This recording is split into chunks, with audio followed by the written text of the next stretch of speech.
Pues vamos a dar paso a nuestra siguiente conferencia.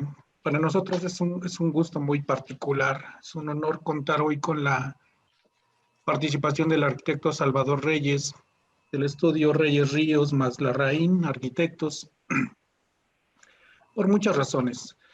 El arquitecto es también egresado de nuestra universidad, de los egresados más relevantes que hemos tenido, destacado desde su época como estudiante. Y pues en esta semana de escuchar estas experiencias del tema de nuestro congreso, ha sido muy importante escuchar a quienes han sido formados en nuestra institución. Voy a leer una breve semblanza del arquitecto para no quitar tiempo de su exposición. El estudio de arquitectura y diseño Reyes Ríos más Larraín se encuentra en Mérida, Yucatán, México, fundado por el arquitecto Salvador Reyes Ríos y Josefina Larraín Lagos. Su galardonado trabajo ha establecido el estándar para la remodelación colonial y la restauración de la hacienda en México. Muchas de las antiguas mansiones y haciendas coloniales en el estado de Yucatán y en otras partes de México se han convertido en hoteles de lujo y casas privadas bajo su supervisión. Desde el concepto hasta el diseño, pasando por la construcción y los acabados interiores, el estudio se dedica a todos los aspectos de un exitoso proyecto de restauración. Además de sus proyectos de restauración y remodelación, el estudio Reyes Ríos más Larraín ha ejecutado numerosos proyectos contemporáneos desarrollados como viviendas privadas y edificios públicos. El estudio también es conocido por su diseño de muebles moderno y minimalista, así como por el diseño de paisajismo ambientalmente sostenible. Reyes Ríos más Larraín Estudio ofrece servicios de arquitectura y diseño a clientes de todo el mundo, proporcionando administración de proyectos a larga distancia, adquisiciones, contabilidad de costos y supervisión de la construcción para garantizar que cada proyecto se mantenga dentro del cronograma y dentro del presupuesto. El talentoso y motivado personal de arquitectos del estudio ha colaborado con todo tipo de clientes, desde particulares hasta corporaciones multinacionales, utilizando las últimas tecnologías y técnicas para lograr resultados que son históricamente auténticos, pero originales en visión. Arquitecto Salvador Reyes Ríos, bienvenido nuevamente a tu casa y gracias por acompañarnos. Te escuchamos. Muy buenos días a todos. Muchísimas gracias por la invitación a participar en este evento que lo he estado siguiendo las conferencias desde que inició el lunes, y es verdaderamente de estos eventos que un amigo mío, arquitecto, director de una escuela aquí en Mérida, decía que esta conjunción de información que se da específicamente en un solo evento es como una especie de taquicardia, donde el ritmo de vida que se tiene en una institución de repente se acelera de una forma muy fuerte. Y bueno, para mí es un honor, una distinción, un privilegio estar compartiendo con ustedes parte de nuestra experiencia desde la perspectiva de lo que hemos hecho como equipo. Y agradezco, por supuesto, a mi alma mater, a la Universidad Metropolitana Azcapotzalco. Yo soy egresado de la generación 84-88, o sea, hace 32 años de práctica profesional, y agradezco en particular la invitación del Departamento de Procesos y el grupo de investigación que está llevando a cabo esto. Muchas gracias.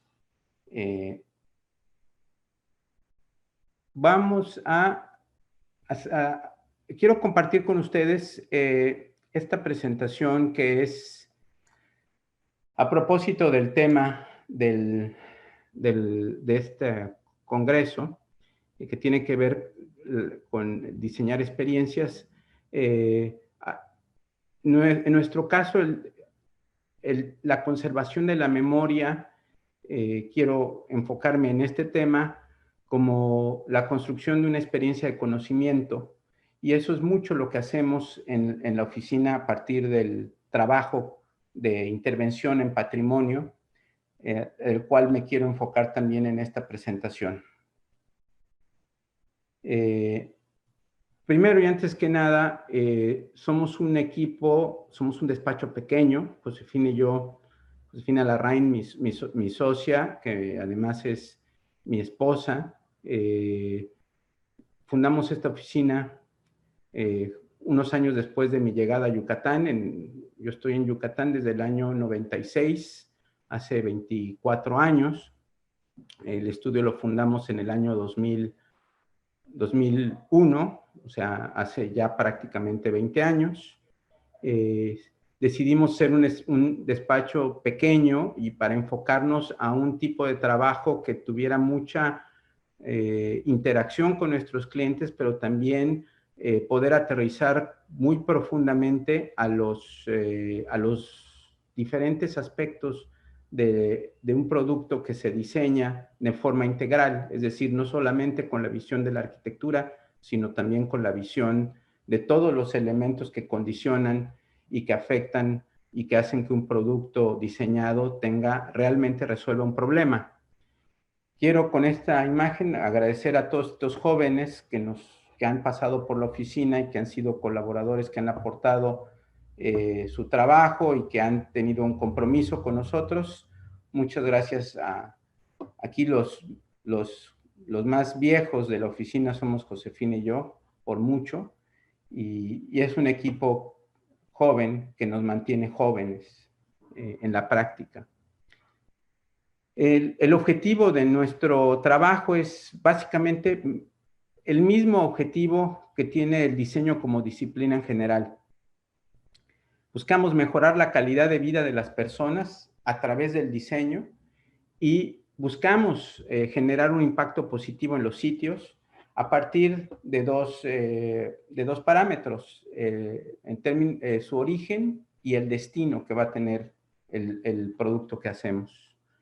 Nuestro enfoque es integral, es decir, somos un estudio de diseño que hace arquitectura, paisaje, interiorismo, iluminación y mobiliario, enfocado a la atención integral de necesidades particulares, ofreciendo respuestas universales, es decir, soluciones donde el tema de la flexibilidad y el tema de la posible adaptación a diferentes usos es una constante, privilegiando, por supuesto, el uso de los recursos locales y endémicos. Aspiramos a hacer un diseño endémico. Nuestro proceso creativo se sustenta en 3 ejes de atención, que son justamente las palabras que dan título a esta exposición: el lugar, la materia y el sentido de pertenencia. Estos ejes aseguran productos de diseño empáticos con sus usuarios, que eso es fundamental en la misión del diseño, al mismo tiempo eficientes, es decir, en términos del costo-beneficio y también en su proyección en vida útil, y que además sean compatibles con su entorno natural y cultural. Nuestro lenguaje y estilo, en realidad, son el resultado de la dialéctica entre cifrar el presente y descifrar el futuro en el presente, perdón, entre cifrar el pasado y descifrar el futuro en el presente actual. Es decir, no hay un estilo y un lenguaje que esté predeterminado por nosotros, sino que más bien ese lenguaje y ese estilo se va construyendo y es resultado de entender el edificio, entender su contexto, su entorno cultural, su entorno natural. Y finalmente, nuestras fuentes de inspiración están siempre en el espíritu y la memoria de cada lugar, lo cual quiere decir que tenemos que identificar plenamente el espíritu y los elementos testimoniales que hacen o que dan a cada lugar un lugar dentro de su realidad. El lugar como elemento, como principio de diseño, lo entendemos como porción del espacio real o imaginado, esto es importante, en el que la naturaleza y el conjunto de seres se sitúa. Cuando hablamos de lo real o lo imaginado, es justamente el reconocimiento de que no es solo lo tangible, sino también lo intangible que juega en los diferentes aspectos de analizar previos a la realización de cualquier proyecto. Y nosotros vivimos en esta zona del país, que es la península de Yucatán, que está marcada por un hecho histórico, un acontecimiento natural de relevancia y de impacto mundial, que fue el impacto del meteorito que dio como origen la extinción de la forma de vida que existía antes de nuestra propia época como seres humanos. En la imagen de abajo, del lado izquierdo, pueden ver la radiografía donde se nota claramente la huella del impacto del cráter, y que esto coincide prácticamente con el límite entre el área continental y el mar, y cómo ese límite circular del impacto genera, como lo pueden ver en la lámina, en la imagen, perdón, del lado derecho inferior, este anillo de cenotes, es un anillo de cenotes que marca, por otro lado, lo que vemos en la imagen superior del lado derecho, que es que todo el agua está debajo de la superficie. En Yucatán no hay ríos, no hay lagos, pero hay un mundo de agua subterráneo. Y esto trajo consigo que el suelo de la península es una gran costra de roca caliza, porque fue la misma roca que era producto de la base o el sedimento marino que aflora a la superficie y que crea una placa de roca que como particularidad tiene muy poca suelo generado, y es un lugar que desde la época colonial los españoles, Fray Diego de Landa, uno de los primeros conquistadores de esta región, decía en tono de ironía que esta tierra era la tierra donde menos tierra había visto, y es porque la generación de suelo es muy pobre, y eso ha marcado que la península tenga abundancia de roca, pero escasez de suelo, y que tenga abundancia de agua, pero difícil accesibilidad a ella, históricamente. Y eso se nota en un clima que es muy duro, muy demandante en términos de condiciones de sufrimiento hacia los edificios, porque tenemos una época de secas muy fuerte y una época de lluvias muy intensas. Y esto trajo consigo esta arquitectura, que es una arquitectura que en general es una arquitectura franca, que está puesta básicamente a crear zonas de transición, a exponerse lo más posible al viento, porque el viento es el recurso más valioso de diseño que tenemos aquí, junto con el sol, pero el problema es que el sol es tan potente que nos implica irlo dosificando como elemento de diseño. Y esta misma influencia de la arquitectura maya que vemos del lado izquierdo es la que está determinada después en la arquitectura colonial, particularmente en las haciendas, como esta imagen de la hacienda Tabi que vemos del lado derecho. Una de nuestras principales frases referenciales que guían nuestro trabajo es esta de Octavio Paz, que aparece citado en el video de Guido de Brum sobre la obra de Luis Barragán, en la exposición La Revolución Callada, que hubo hace varios años en México y en el mundo. Y esta frase que dice: la realidad no está en lo que vemos, sino en lo que descubrimos. Y esto es fundamental para nosotros en términos de cómo leer los sitios, los lugares, de cómo entender los materiales y cómo interpretar los valores culturales de cada de cada encomienda o proyecto en el que participamos. Aquí les comparto estas coordenadas muy básicas, que es como nuestra guía, nuestro checklist, dirían los norteamericanos, de puntos a considerar. Y lo tenemos dividido en dos categorías, los que son las condiciones mismas del lugar y las condicionantes que implican para nosotros esas condiciones en términos de diseño.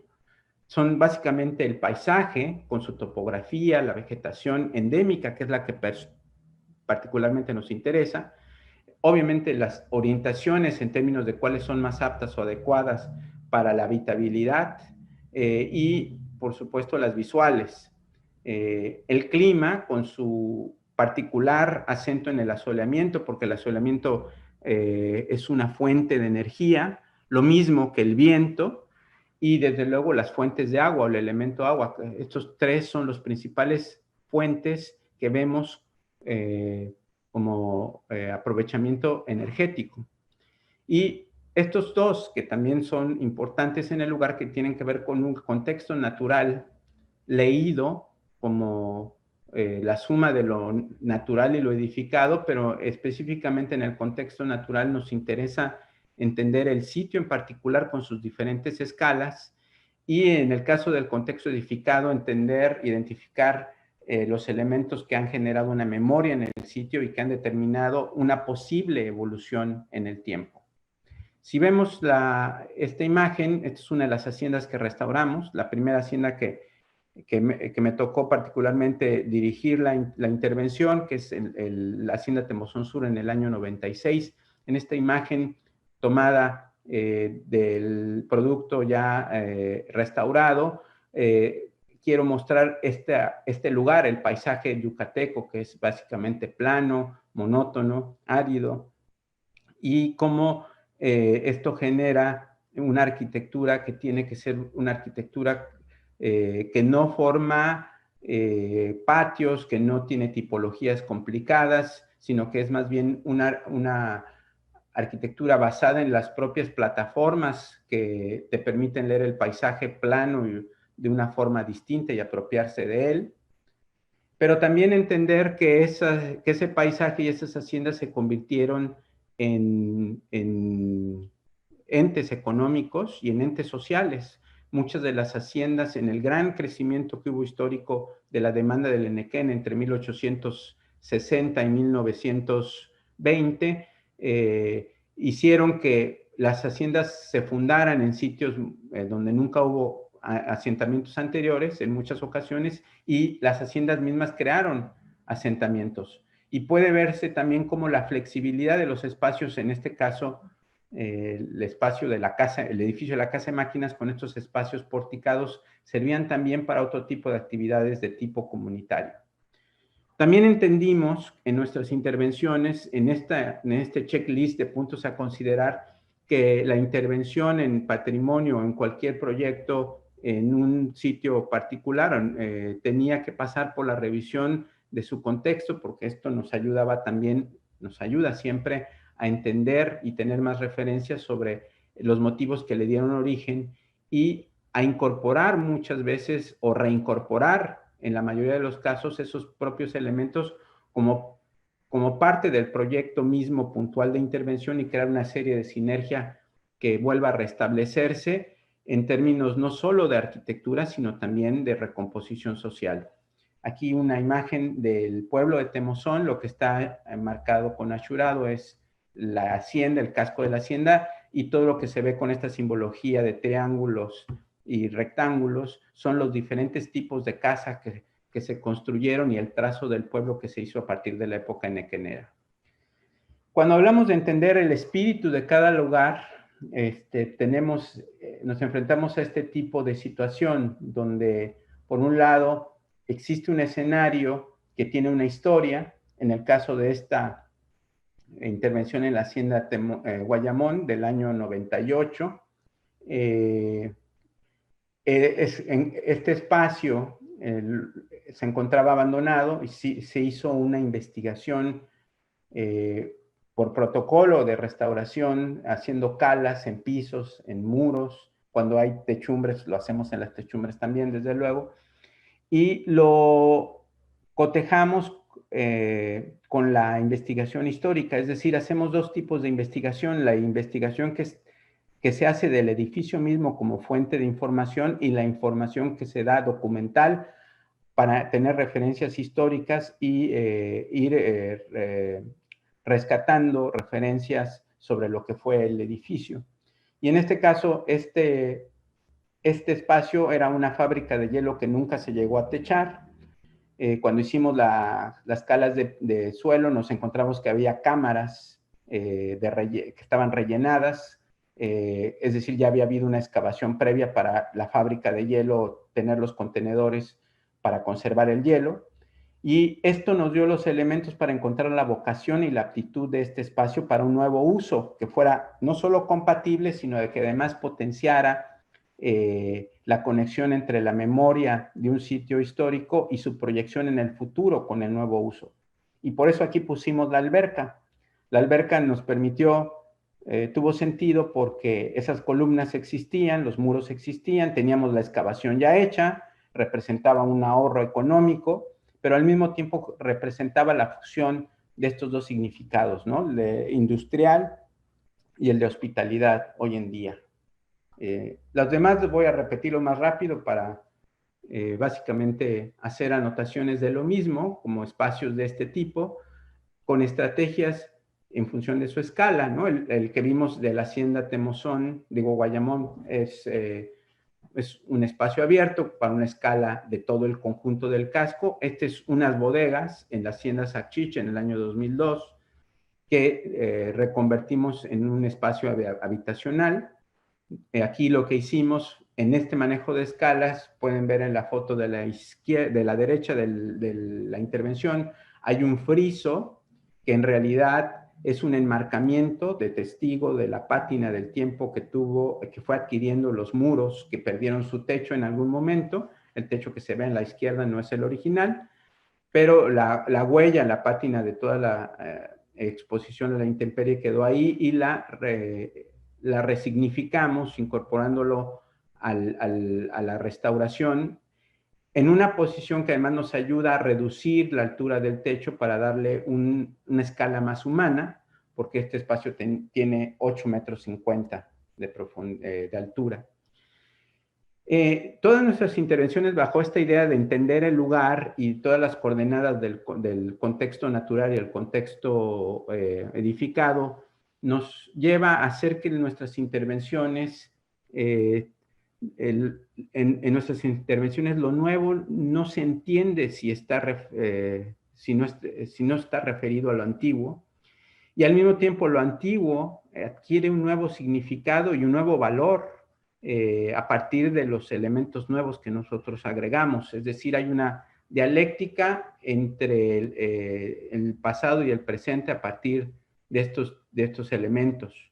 En la foto de la derecha pueden ver la inserción de elementos nuevos que además tienen que ver con un carácter referencial al uso original de esta hacienda, que fue convertida en casa de campo, bueno, en un centro de hospitalidad, porque tiene varias recámaras que se rentan, y pusimos esta escalera que te permite tener acceso, hecha en acero, que es un material reversible, desmontable, diferenciado de la materialidad masiva del pétrea del edificio original, y te permite tener acceso a las azoteas, que en Yucatán tienen un gran valor de uso porque estamos bendecidos por el viento siempre sopla en Yucatán, y en las noches estar en los techos es el lugar más fresco. En otros casos hemos aprendido que no es indispensable tener que restaurar la ruina, sino más bien consolidarla para mantener su valor testimonial y darle una proyección en el tiempo. Y como experiencia de relacionarse y como experiencia de puesta en valor de ese patrimonio, en este caso, en la Hacienda Petac del año 2013, hicimos esta intervención donde tú circulas por la ruina es una especie de vestíbulo, antesala, que te permite entrar al edificio donde ya hay el edificio de hospitalidad en sí mismo, ¿no? O en el caso del paisaje, nuestras intervenciones son muy puntuales. En el caso de nuestro estudio, creemos mucho en el paisajismo bajo el concepto del xeriscape, es decir, donde prácticamente la intervención no es visible, o es más bien una mimetización, o es más bien una analogía hacia el paisaje natural, endémico de cada lugar. Y en el caso de la Hacienda Guayamón, esta es una intervención del año 98, que esta foto la tomó un amigo hace unos 3 años, y ustedes pueden ver cómo los pavimentos, que son nuevos, no existían, de Sascab estabilizados con cal, van adquiriendo una pátina en el tiempo, como la selva la dejamos intocada, como ha ido con ciertos elementos puntuales reforzándose, y pueden ver una ceiba que no existía, que sembramos al final, y que es el eje de remate que organiza las circulaciones y las derivaciones hacia los otros puntos del casco. Y todo esto enfatizado por una intervención de un jardín acuático. En esta foto parece espejo de agua, está restableciéndose el jardín acuático. Luego hablaré de estos jardines acuáticos que son fundamentales. Nosotros como diseñadores tenemos cancelados los espejos de agua porque pensamos que no son una alternativa, por lo menos para el caso de Yucatán, y por temas de ecología, básicamente. También, hablando de contexto, el contexto edificado que nos permite entender el lugar, muestro esta imagen de las distintas intervenciones que hemos hecho en el Centro Histórico de Mérida, que es el segundo más grande de México en extensión. Enmarcado en rojo pueden ver cada una de las casas que hemos intervenido hasta el año 2018. Lo que está en círculo rojo grande es la plaza principal. Lo que está como una avenida que se marca muy claramente en la parte superior es el Paseo de Montejo. Y en esta radiografía de las intervenciones que hemos hecho en los últimos 20 años pueden verse incluso las zonas que han tenido más desarrollo económico y que han tenido más demanda han tenido más inversión para demandar la recuperación de patrimonio. Y aquí tenemos ejemplos de esto que empezamos a hacer, como hace ya 20 años, cuando empezamos la oficina. Como en esta imagen puede verse una vivienda típica del centro histórico que quedó en abandono. Muchas casas del centro, como en la mayoría de las ciudades en el mundo, y en México también, por supuesto, pues fueron sus habitantes migrando, y solamente quedaron los que no podían migrar. Y en la foto de la derecha pueden ver la intervención, y aquí es particular, quiero hacer énfasis en que vean la textura del muro, que está incluso enfatizada y dramatizada por el acento de iluminación a los flancos de esta puerta, de este acceso. Y es para hacerles notar que esta casa está completamente intervenida, restaurada, consolidada, pero no tuvimos principal o especial cuidado en no diluir los valores propios de la materialidad del edificio, y en este caso pueden ver estos aplanados donde se nota claramente que están hechos a mano y que muestran el relieve de la piedra que recubren, ¿no?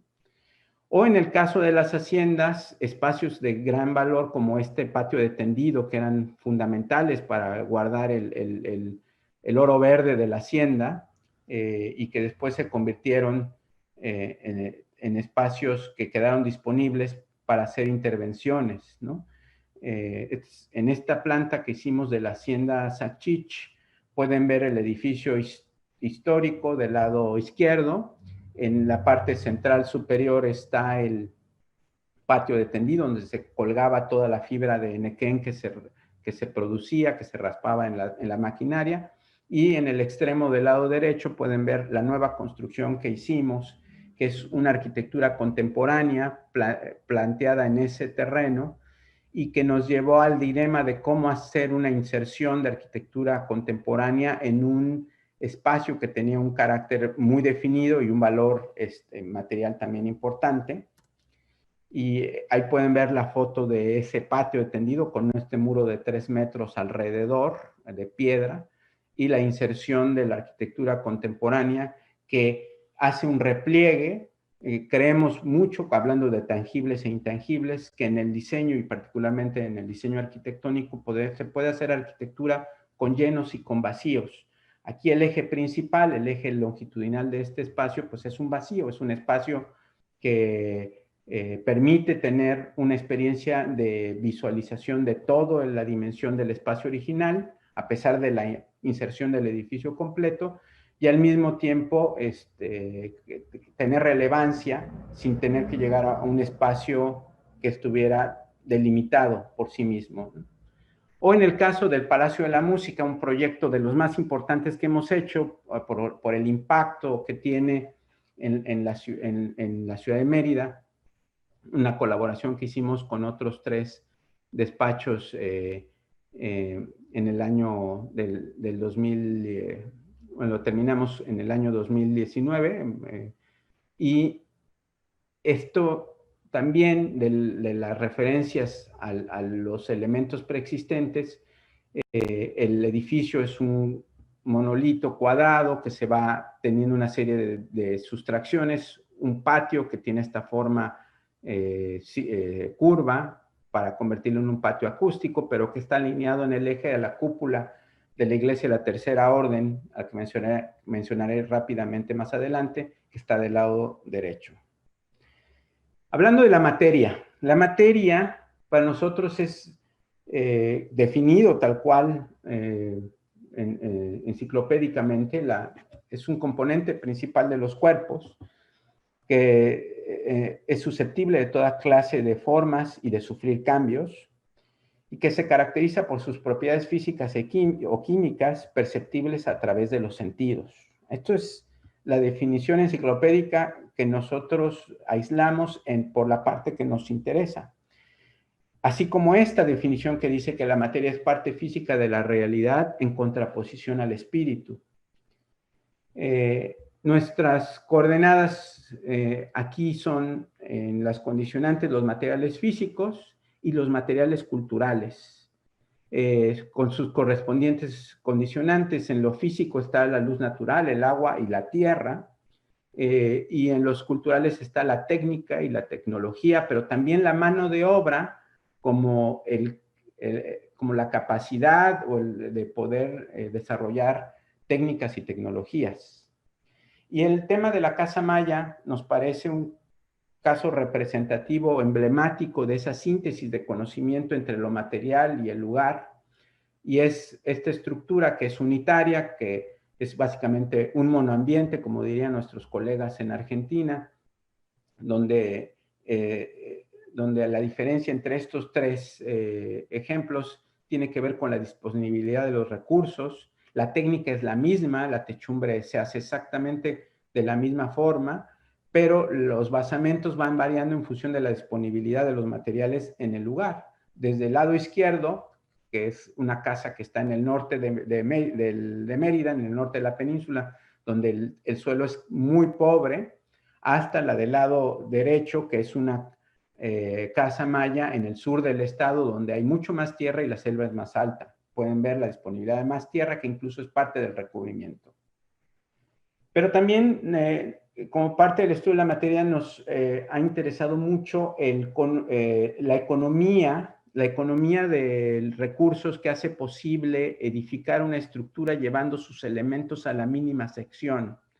Y eso es un tema que nos ha interesado mucho porque pensamos que ese es el futuro del diseño en general y de la arquitectura. Pues son varios temas, el de la posibilidad de adaptarse a diferentes usos, que tiene que ver con la flexibilidad o la versatilidad, pero también el manejo eficiente de los recursos que puedan adaptarse a una construcción viable. Y a partir del estudio de los diferentes componentes que hemos encontrado en Yucatán, hemos sido capaces de recuperar técnicas y recrearlas para darles un nuevo sentido con materiales modernos sin perder el espíritu y las propiedades de la técnica original con sus, elementos constitutivos esenciales. Es el caso del chucum, del lado derecho, o el cancap, que es la tierra roja, con las cuales hemos hecho concretos con tierra que cambian sus propiedades en sí mismo. El chucum es un árbol endémico, espinos, que crece rápido y muere rápido, es decir, es un árbol cuya función en la naturaleza es generar suelo. A este árbol se le quita la corteza y se pone a hervir para que suelte la resina que viene por la savia de la misma corteza y tiene propiedades de sellador natural. Esto es un material que vimos restos en todos los elementos de agua de las haciendas, en canales de riego, en tanques de agua. Y preguntando con las gentes, era una técnica en completo desuso, prácticamente perdida. En el año 96 tuvimos la suerte de conocer gente que la había aplicado, gente ya muy mayor, que nos enseñó a recuperar esa técnica. Y para hacerla viable, porque la técnica original requería una mano de obra muy grande, la fusionamos con materiales modernos. En vez de utilizar la cal apagada, pues utilizamos cemento blanco.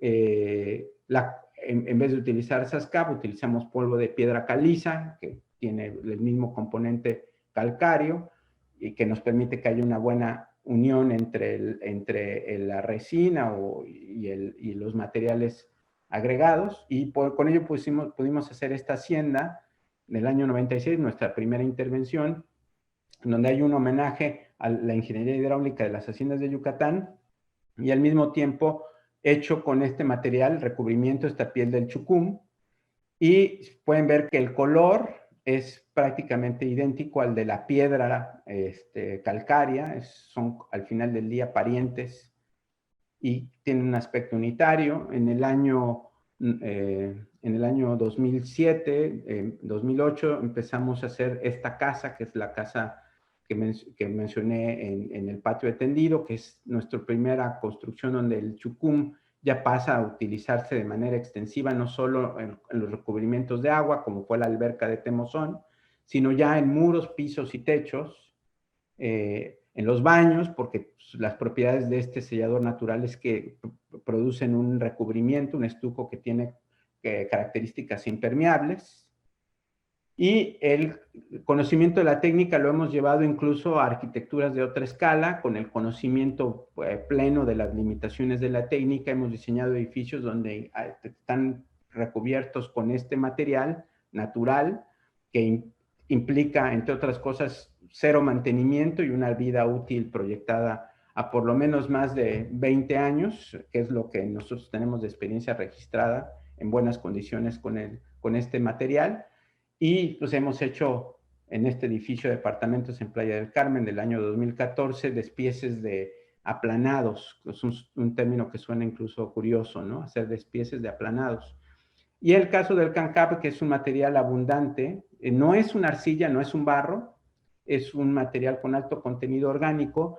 Hemos hecho intervenciones a partir de mezclarlo con la resina de la hoja de otro árbol endémico que se llama pichoy, que tiene propiedades de mucílago, es decir, es el equivalente a la baba del nopal, y con este material hemos hecho veladuras que nos han permitido, por un lado, consolidar los muros antiguos, protegerlos además, y igualmente de la misma manera, conservar la pátina del tiempo. Con esto cubrimos el requerimiento de si no hay recursos para una restauración mayor o el uso compatible no justifica una intervención mayor, aseguramos la vida del edificio, su conservación en términos de consolidarlo, pero al mismo tiempo la pátina se vuelve también un testimonial, un registro de conocimiento y también una referente de memoria.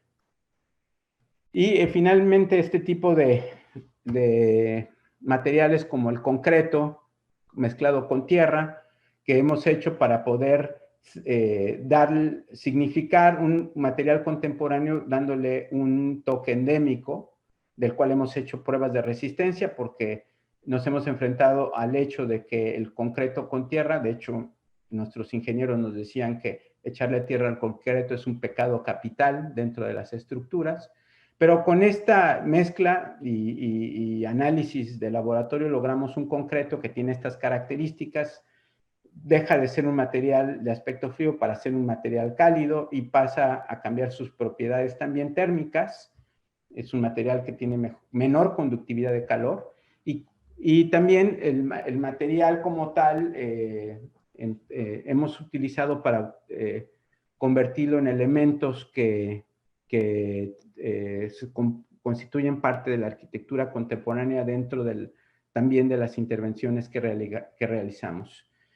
Finalmente quiero mencionar esta frase de Christopher Day, el libro de diseño consensual, que les recomiendo muchísimo, que es una guía de cómo hacer proyectos en comunidades, buscando siempre el espíritu del lugar.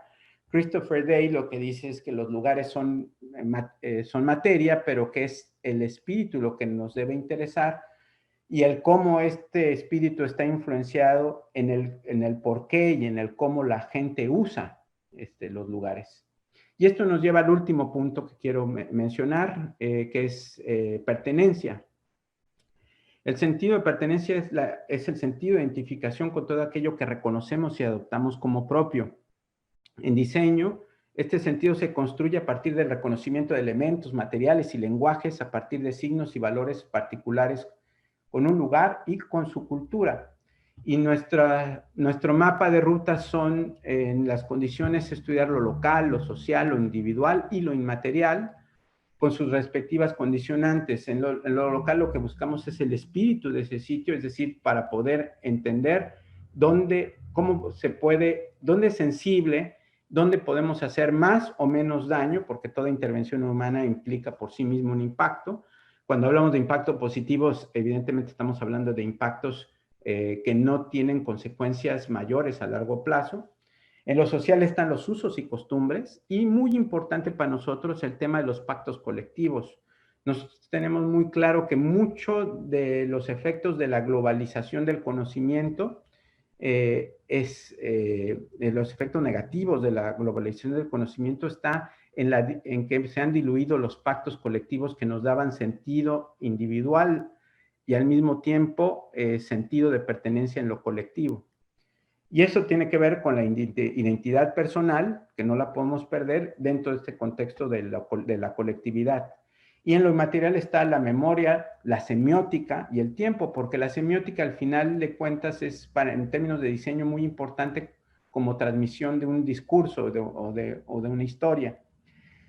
En términos concretos de intervención y restauración, muestro esta imagen donde una casa antigua del centro es intervenida para un uso compatible, en este caso sí mantiene como casa-habitación, pero pueden ver en esta imagen como a manera de radiografía que se conserva el esqueleto esencial de la arquitectura original y por lo tanto la tipología. Y con esto quiero señalar diferentes ejemplos de casas intervenidas en el centro, casas, la mayoría de ellas de finales del siglo XIX, principios del XX, algunas más antiguas, donde la intervención, incluso el amueblamiento, muestra cómo estamos adaptando el uso contemporáneo a lo existente, conserva siempre las proporciones y el esqueleto de la arquitectura original. Y en estas imágenes pueden ver nuestros diseños de casas contemporáneas hechas en terrenos suburbanos, en lugares que no tienen ningún registro histórico o referencial, donde hemos hecho justamente una arquitectura adaptada al clima y a las condiciones de habitabilidad modernas, pero que tienen una clara referencia a estas tipologías que aprendimos de la arquitectura que hemos intervenido antigua. Y esas tipologías se van reinterpretando, ¿no? Como en el caso de las haciendas, los espacios que son porticados, que son espacios de transición, buffers que permiten tener una gradación del gradiente de la temperatura que tenemos entre exterior e interior, y lo reinterpretamos en la arquitectura contemporánea como lo ven del lado derecho.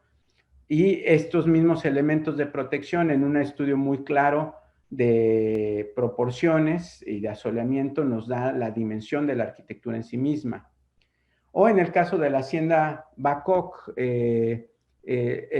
la conservación de una preexistencia, que es en la parte superior es un cuarto, que era el único testimonial de esta hacienda, y la intervención nueva que nos permite construir un edificio contemporáneo, resignificando la memoria, poniéndola en valor a partir de aislarla, pero no como un elemento de contemplación, sino como un elemento de acceso. Aquí ustedes pueden ver cómo tienen que atravesar la ruina, que además está abstraída por la sustracción del suelo, que tampoco tenía, a través de agua, y como curiosamente todo este registro, hablando en el sentido de pertenencia, todo este registro de proporciones y de estudios de los elementos que hemos encontrado en la arquitectura mexicana y yucateca, se van trasladados en una construcción nueva. Esta es una arquitectura totalmente contemporánea, y curiosamente hay una referencia donde un cuadro de Orozco de los años 30 de repente se emparenta con la arquitectura hecha en esta hacienda en los años recientes. Y además la arquitectura se arma con esta idea tipológica también de promover una buena habitabilidad con el clima, minimizando el uso de energía. Este es un túnel de viento. Este gran corredor no es otra cosa más que un túnel de viento que permite que el aire circule de oriente a poniente y que vaya por efecto de succión, haciendo que se mueva el aire de los espacios, sobre todo los que están al sur, que tienen mayor asoleamiento. Y al lado derecho pueden ver cómo ese eje vacío termina en un elemento de agua que también ayuda a humidificar en la época de secas. Y toda la composición volumétrica de este edificio completamente nuevo, que está en una clara referencia a la arquitectura.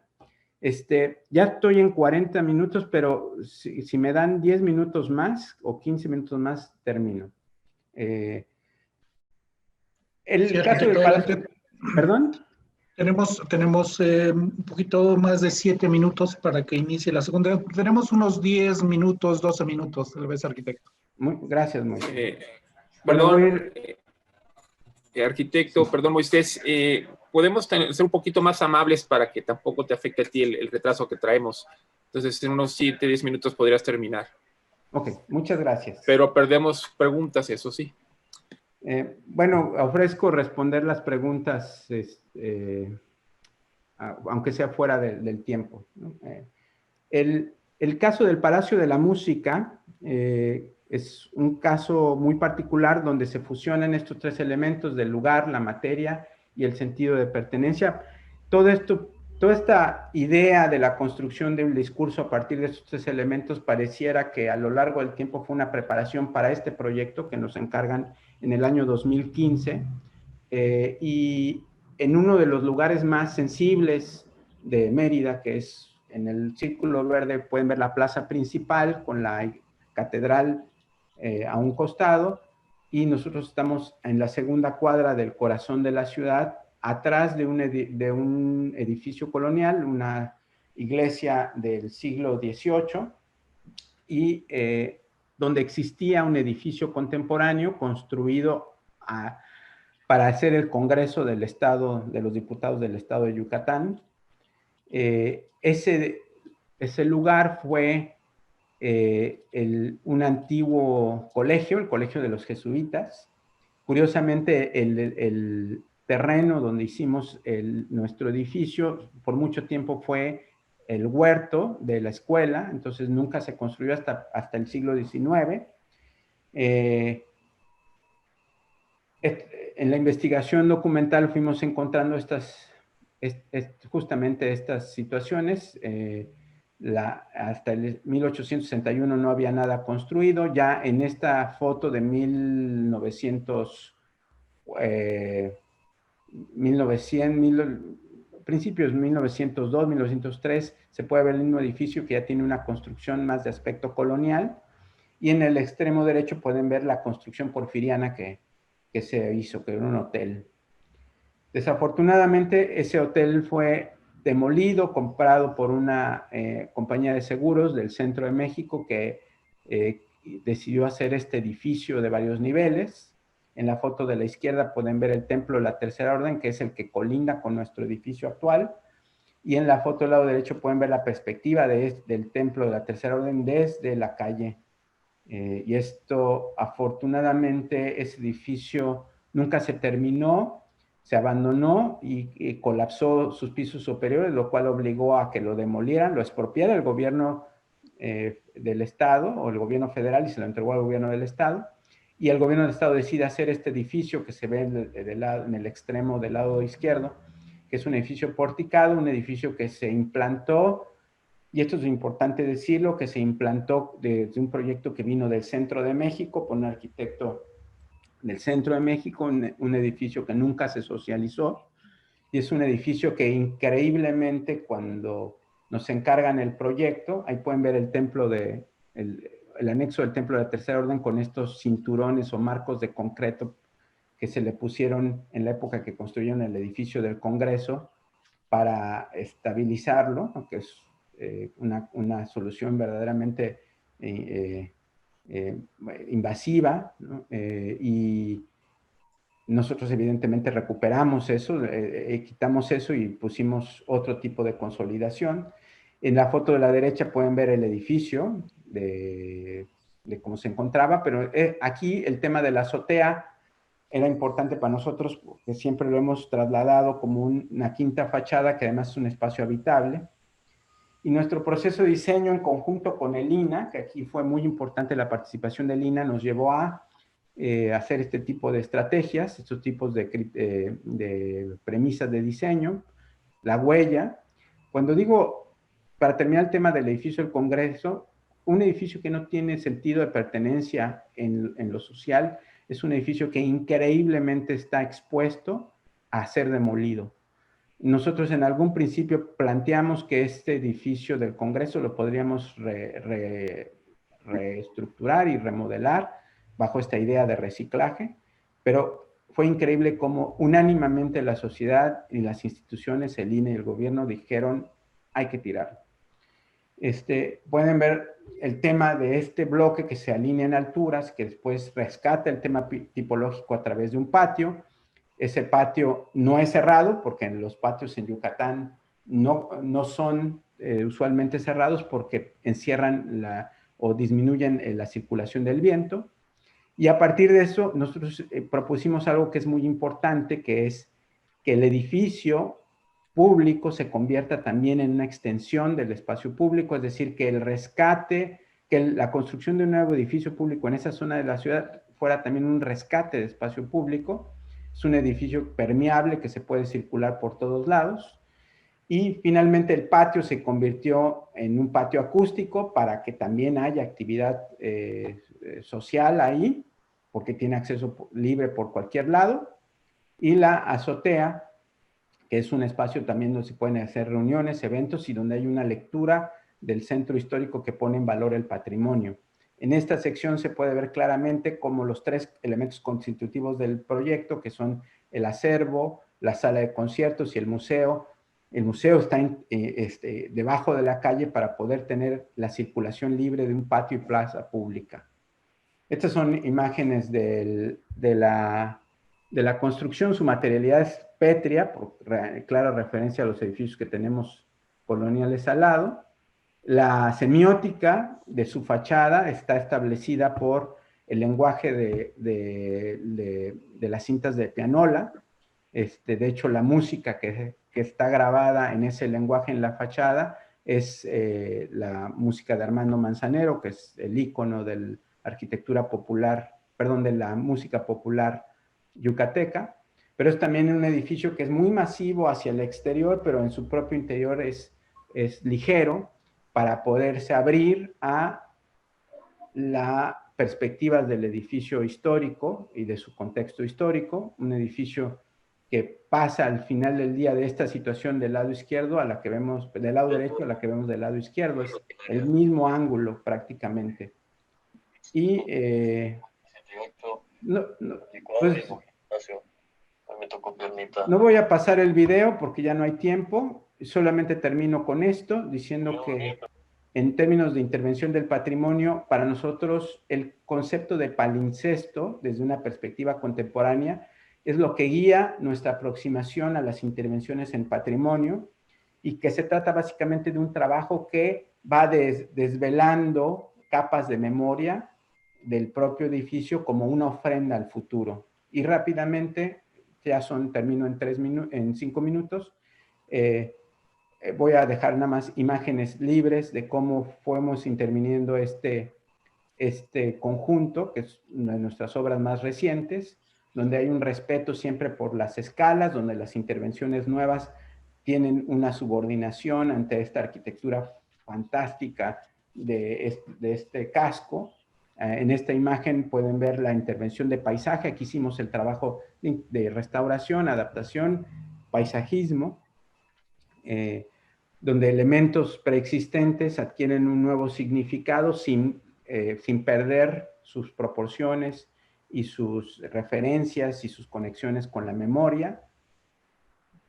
En otros casos donde el interior los muros originales quedan intactos y todo lo que sucede en el interior es prácticamente un offset, hablando en términos de dibujo en AutoCAD, de los muros originales, el rescate de las techumbres, de su materialidad.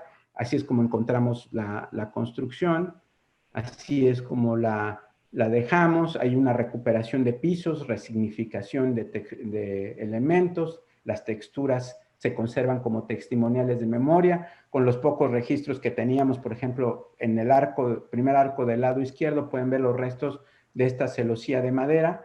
Reconstruimos la geometría, una reconstrucción hipotética basada en todos los elementos que teníamos.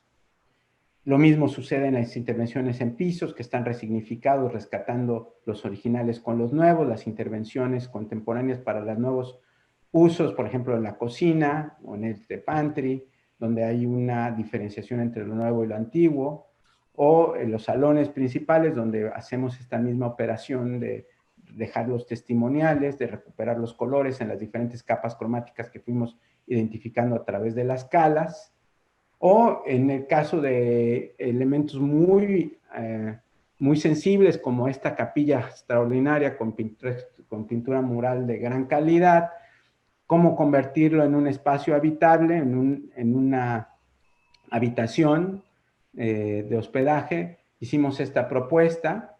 La propuesta es hacer una inserción donde pasan todas las instalaciones, elementos flotantes que se alimentan en sus instalaciones por esa inserción, elementos diáfanos como estas cortinas, y a partir del elemento de inserción que lleva todas las instalaciones, armar un escritorio que se convierte en cabecera, un sofá cama que se convierte en cama, y poder tener un espacio habitable con el mínimo impacto hacia el espacio original y conservando sus características.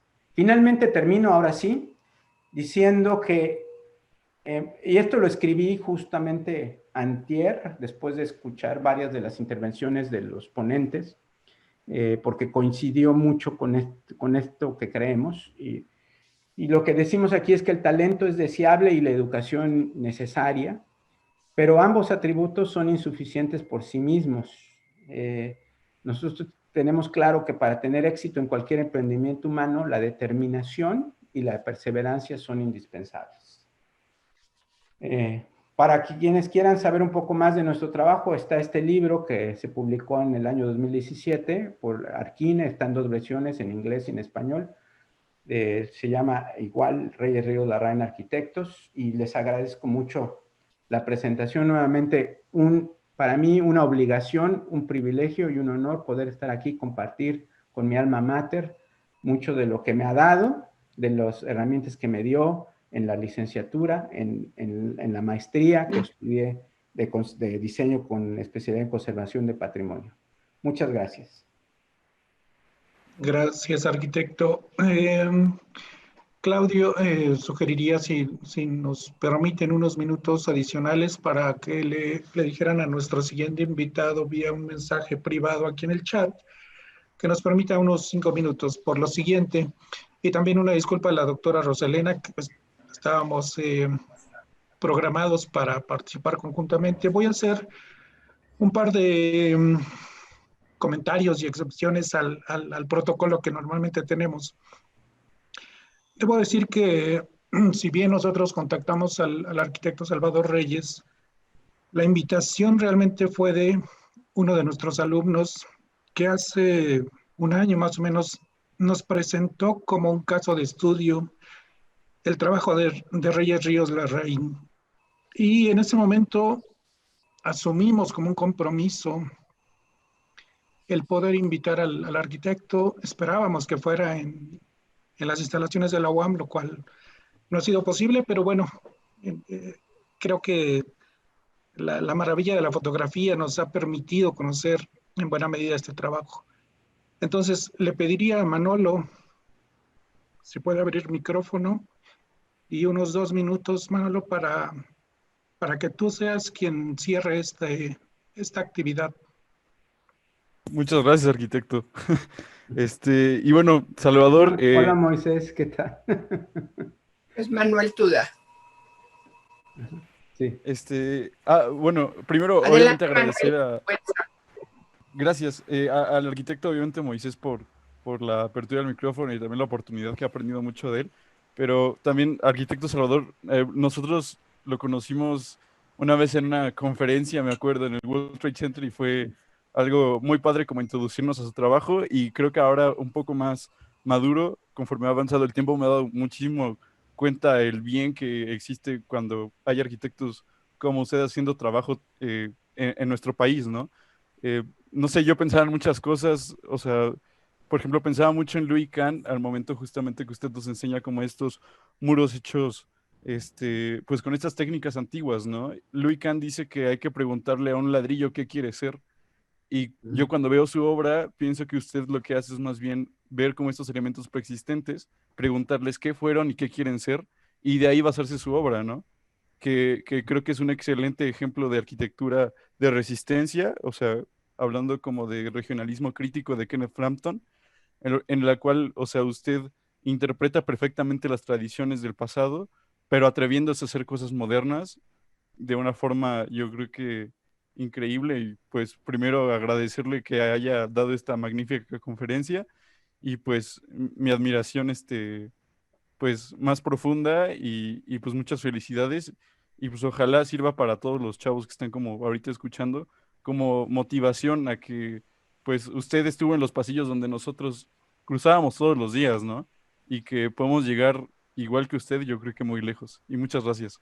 Absolutamente sí, muchas gracias, Manuel. Te agradezco muchísimo. Y me acuerdo perfecto cuando nos conocimos ese día y me dijiste que tenían ganas de invitarme y yo te dije, como lo he manifestado, para mí no es solo un privilegio, sino es una obligación estar aquí compartiendo con ustedes. Muchas gracias a todos. Pues gracias. Para concluir, yo solo diría que me parece que si alguna conferencia, y hemos tenido todas, absolutamente han sido magníficas conferencias, pero si alguna define a este congreso en su sentido de diseñar experiencias, pues ha sido esta. Así que gracias, arquitecto Salvador Reyes, y damos paso a la siguiente conferencia.